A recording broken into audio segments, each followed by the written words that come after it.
来ましたね。下とね、上ではね、全然要素が違うね。この辺平和なのは上平和やない。乗り換えたら上まで。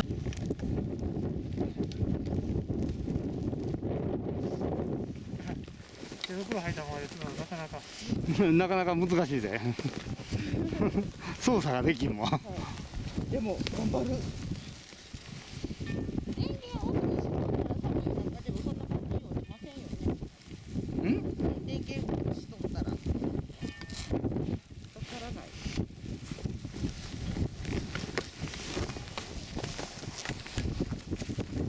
目が寒い。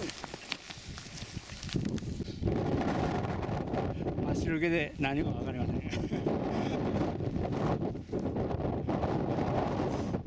なんか周りが真っ白だとどっちが上やら下やら分からなくてフラフラする。どっちがどっちか分からない。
極楽やね。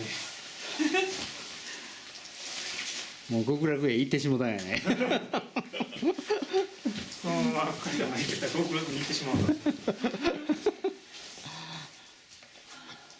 もうレンズが曇って何写しや全然わからないから。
なんか映るかわからんけど